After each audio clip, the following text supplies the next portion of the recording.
नमस्कार सभी विद्यार्थियों का एक बार फिर से स्वागत है मेरे YouTube चैनल में।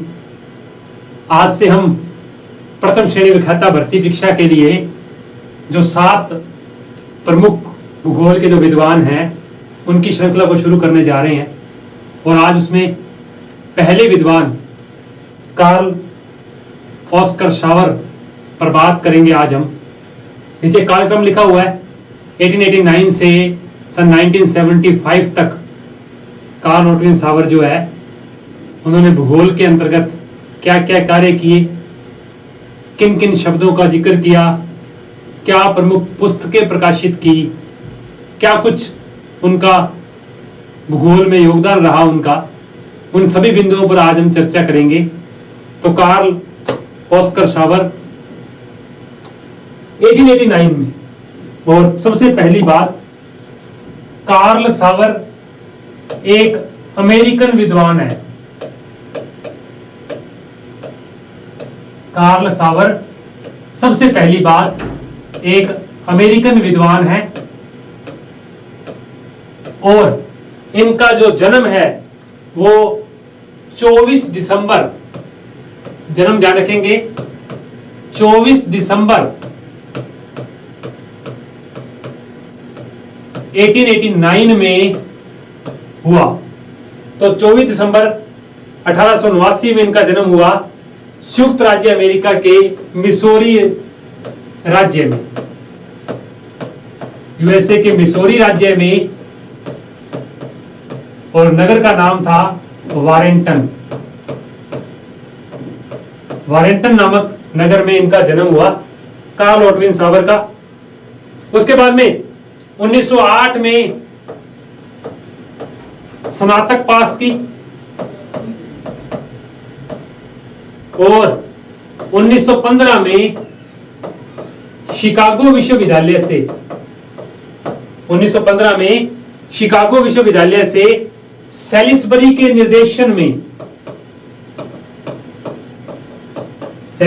निर्देशन में पीएचडी यानी डॉक्टरेट की उपाधि प्राप्त की कार्ल ओटविन शावर ने।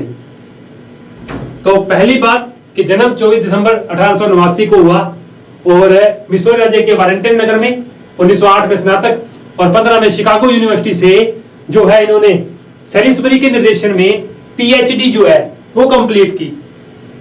उसके बाद में मिशिगन विश्वविद्यालय में प्रोफेसर बने। उसके बाद में मिशिगन यूनिवर्सिटी से प्रोफेसर रहे और 1923 में इन्होंने वहां पर कार्य किया। 1923 तक याद रखेंगे। 1923 में जब कैलिफोर्निया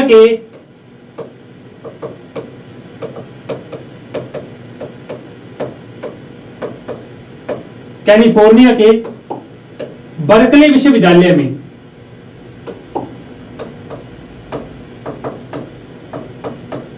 कैलिफोर्निया के बर्कले विश्वविद्यालय में जब नया विभाग स्थापित हुआ तो शावर को वहां भूगोल का अध्यक्ष नियुक्त किया गया। तो वहां शावर जो है भूगोल विभाग के अध्यक्ष पद पर नियुक्त किए गए। कब? 1923 में। तो 23 तक मिशिगन यूनिवर्सिटी में प्रोफेसर रहे।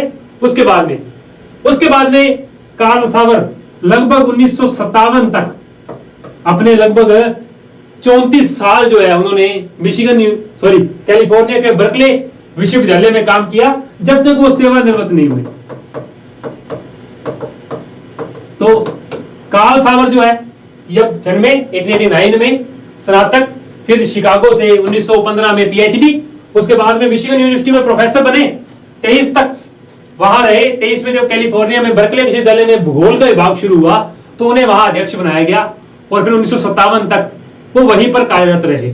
तो ये कार्ल ओटविन शावर का जो परिचय है ये इसी में हम पूरा करते हैं। आगे महत्वपूर्ण बात, रचनाएं क्या रही कार्ल ओटविन शावर की।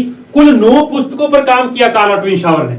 तो प्रमुख पुस्तकें या रचनाएं हमसे पेपर में बहुत बार पूछी जाती हैं। रचनाएं या पुस्तकें, कार्ल ओटविन शावर की प्रमुख पुस्तकें क्या रही, तो एक एक पर बात करेंगे। सबसे पहले रही जैविक विषयों का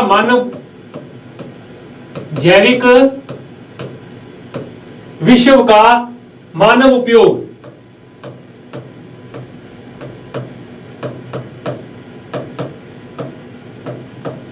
सबसे पहली पुस्तक थी कार्ल ओटविन शावर की जैविक विषयों का मानव उपयोग, सन 1920 में प्रकाशित हुई। 1920 में प्रकाशित हुई human use of organic world. यह पहली पुस्तक थी कार्ल ओटविन शावर की जो कि 1920 में प्रकाशित की गई। दूसरी पुस्तक रही औजार्क उच्च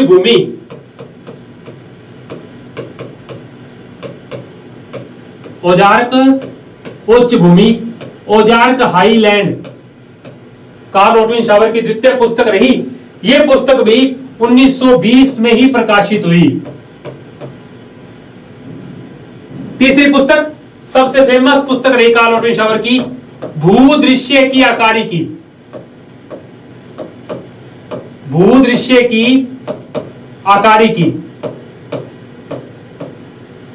की आकारिकी कार्ल ओटविन शावर की सबसे फेमस पुस्तक रही। 1925 में प्रकाशित हुई द मॉर्फोलॉजी ऑफ लैंडस्केप के नाम से। ध्यान रखेंगे, द मॉर्फोलॉजी बहुत बार पूछी गई है पेपरों में।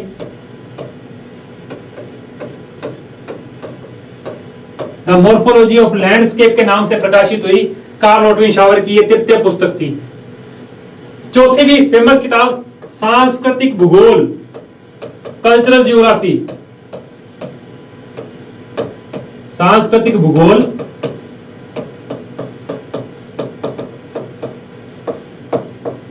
कल्चरल जियोग्राफी, जिसे शावर ने 1931 में प्रकाशित किया। पांचवी पुस्तक कार्ल ओटविन शावर की रही इंट्रोडक्शन टू ज्योग्राफी, भूगोल एक परिचय।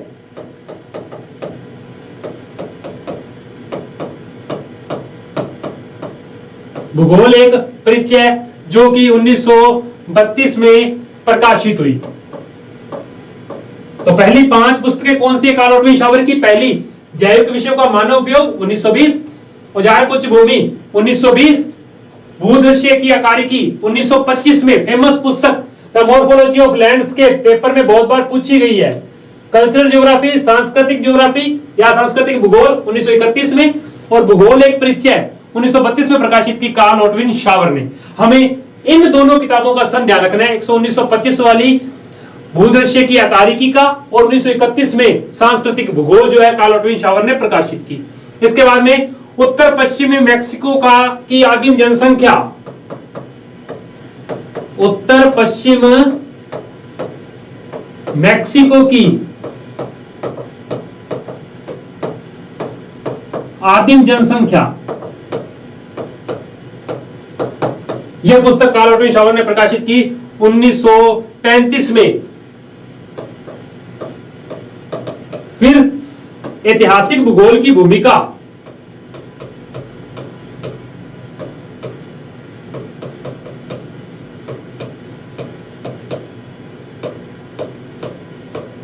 ऐतिहासिक भूगोल की भूमिका पुस्तक प्रकाशित की 1941 में।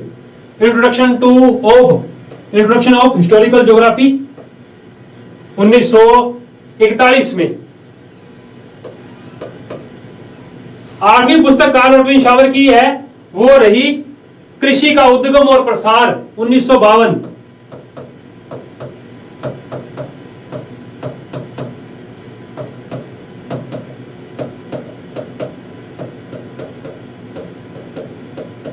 और अंतिम किताब रही एक भूगोलवेत्ता का शिक्षण, टीचिंग ऑफ ए ज्योग्राफर। एक भूगोलवेत्ता का शिक्षण, टीचिंग ऑफ ए ज्योग्राफर 1900 कितने में प्रकाशित की कार्ल ओटविन शावर ने? ये याद नहीं है, 1956 में, सॉरी 1956 में प्रकाशित किया इसे कार्ल ओटविन शावर ने, एक भूगोलवेत्ता का शिक्षण। तो कुल 9 किताबों पर हमें ये 2 ही पेपर में पूछी जाती हैं और बहुत बार पूछी गई है। औजार्क उच्च भूमि एक आधी बारी पूछी गई है, बाकी कोई पुस्तक जो है कार्ल ओटविन शावर की पूछी नहीं गई। तो ये कुल 9 किताबें कार्ल ओटविन शावर ने प्रकाशित की गई। अब किन किन संकल्पनाओं पर कार्ल ओटविन शावर निर्भर था, इस पर बात करते हैं। यह कार्ल ऑस्कर शावर किन किन पर, तो कुल 4 संकल्पनाएं थी। पहली संकल्पना रही, वो रही भूविस्तारीय संकल्पना।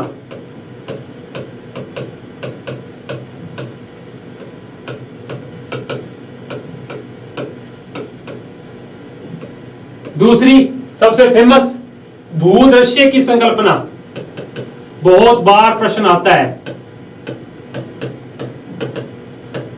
भूदृश्य की संकल्पना। तीसरी संकल्पना जिसमें उन्होंने योगदान दिया, संभववाद की संकल्पना, यानी मानव को प्रमुख मानता था कार्ल ऑस्कर शावर। और चौथी और अंतिम संकल्पना रही सांस्कृतिक उद्गम स्थल। बहुत बार प्रश्न आया यहां से, सांस्कृतिक उद्गम स्थल। कुल 4 संकल्पनाएं कार्ल ऑस्कर शावर जिनमें उसका योगदान रहा। पहली भूविस्तारीय, भूदृश्य, संभववाद और सांस्कृतिक उद्गम स्थल की संकल्पना। ध्यान रखेंगे, कल्चरल हर्थ। कल्चरल हर्थ शब्द का उपयोगकर्ता कौन है? कार्ल ओटविन या ऑस्कर शावर है, ध्यान रखेंगे।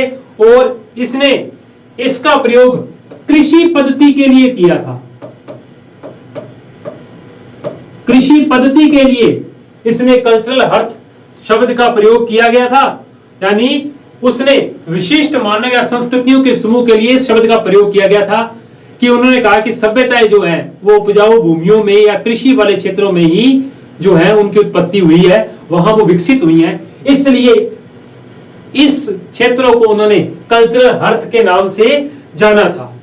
चलिए, मुख्यतः संभववादी विचारक था, परंतु फिर भी ग्रिफिथ टेलर के नवनिश्चयवाद में अपनी मान्यता रखता था कार्ल ओटविन शावर।